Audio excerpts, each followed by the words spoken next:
So a couple of weeks ago, I put a post in my private Facebook group asking the guys in there, do you use your past failures or your future aspirations as your source of motivation?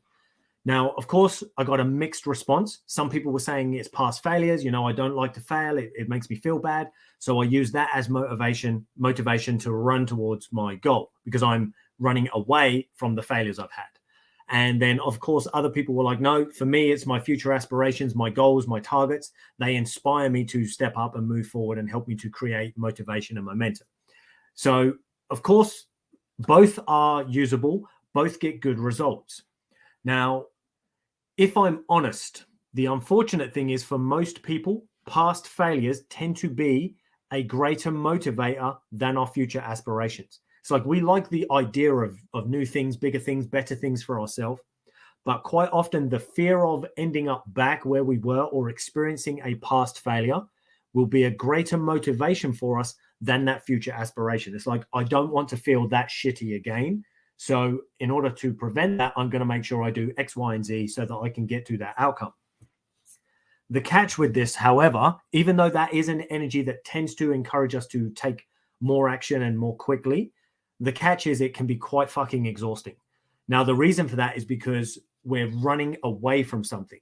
Rather than running towards something that's motivating us, inspiring us, and lifting our energy up, instead we're running away from something that drags our energy down. Now, the past thing drags your energy down, but so does trying to get away from it and prevent yourself from experiencing that thing again. Now, the catch we have is seeing a past negative experience as a failure is simply a case of perspective. Now, for many, they would say, well, there's no such thing as failure. We only have lessons or learning, or we have wins, success. So yes, the past experience didn't go in the way I wanted, but what did I learn? I was able to take a lesson from that helped to improve my future gains and success. So therefore, there's not really such thing as a failure. It's just an opportunity for me to learn something about myself or the thing I'm trying to do. Now, that's a great way to think of it and to kind of look at it. It's a great perspective to have, but it's very difficult for some people. So sometimes we have to actually sit with ourselves and go, okay, well, was this thing truly a failure? Or is it that I feel I'm a failure, so therefore that must have been a failure? Because sometimes it's more about how we see ourselves, and then we project how we see ourselves onto that particular experience. So it's almost like, well, no matter what that experience was or how good or bad that it was, it's going to be a failure anyway, because I ultimately am a failure, or I'm not as good as I want to be. And sometimes this comes from experiences where, for example, no matter how well you seem to do in school with your grades and courses and this and that, you never got the praise that you felt you deserved, or the praise that you were hoping to get from those you saw in authority. So maybe your parents, maybe teachers and so on. It's like, no matter what you seem to do, no matter how hard you tried, it was just never good enough. Now, because of course, in those moments, we were made to feel shitty. We had a negative emotional response and a negative emotional experience around that thing. We no longer want to feel like that, experience that. So we try to run away from it. The catch is we adopted that idea as our identity, or at least as part of our identity.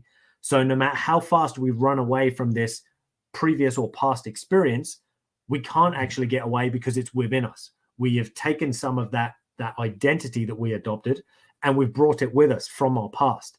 So unless we can let go of that and go, oh, actually, regardless of how these people saw me, that was actually only their experience.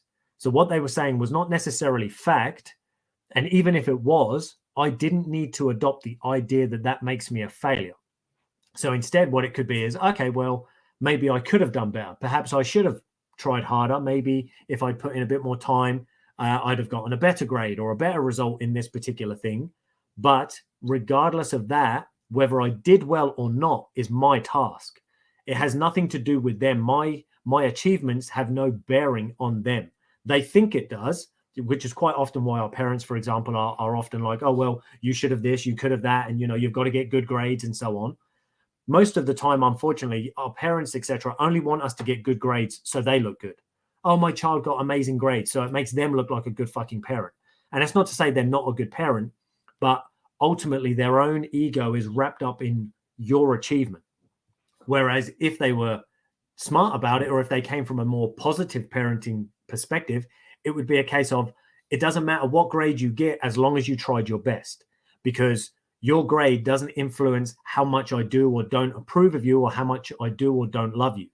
The catch is, for many parents, it's difficult to do that because they feel like they've gone all in and they've given everything to you. It's like, well, now you need to pay them back by being the perfect child and acting exactly how they want you to and getting the exact outcomes that they want you to, so that they get the experience that they're after.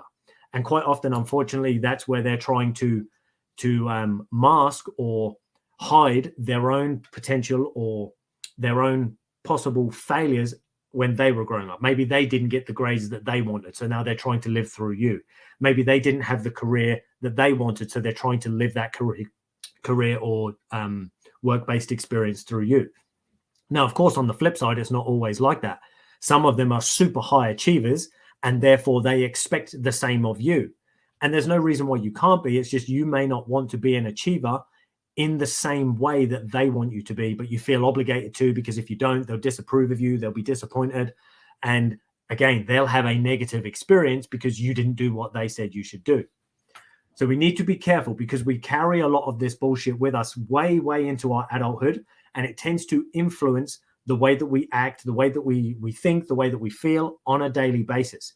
And it will affect the results that we have, because quite often we get stuck and we struggle to achieve the things we say we want because we don't really fucking want them. We have chosen those goals and those outcomes, but more because they were given to us by someone else. We think or perceive these other people to have certain expectations of us. So we try to fulfill those expectations because it's like, oh, if I achieve this, they'll feel good about me. So now I'll feel good about me as a result. So we need to be careful when we're using past failures and past feelings and experiences rather than our future aspirations, or even our present aspirations. You know, for some of us, it's a case of, well, I don't want to be a victim of other people's thoughts, feelings, and opinions anymore. But it can be hard to let go of that stuff until we do the work, until we sit with ourselves and kind of analyze some of these experiences that we have or had, allow ourselves to go back through that emotional response, and then kind of discern for ourselves whether that was a wise thing to have taken on or given that particular meaning to. Because quite often what we find is it wasn't. It was unnecessary for us to do that, but it felt like the right thing to do at the time. It served us in that moment, but it no longer does. So we need to get good at identifying these things so that we then have the choice to let go of them. Once we choose to let go, because no, I'm a responsible adult, I don't need the external influence of others in order to make the right decisions for me. I no longer want to live this negative repeated pattern of behavior that I have been. I want to move forward into a more positive future and run towards my future aspirations rather than continue to run away from my past failures, my past negative experiences, and my past negative beliefs around what I believe or feel other people expect of me. So I know that's a little bit kind of deep and whatnot, but unfortunately, these are some of the things that drive us. And until we have the courage to go back and explore them, sometimes we get stuck. And we find that no matter what we seem to do, whether we know what we're supposed to do or not, we just can't consistently do it. We start and we fall off. We start and we fall off. So sometimes we actually, as I say, have to have the courage to go back, look at these things, explore them, and then decide and discern for ourselves if that's a story or a narrative or a belief or an experience that we want to continue serving. Many of the time we don't. So then obviously we have to have the courage to let that go so that we can move forward into the positive future that we're looking for.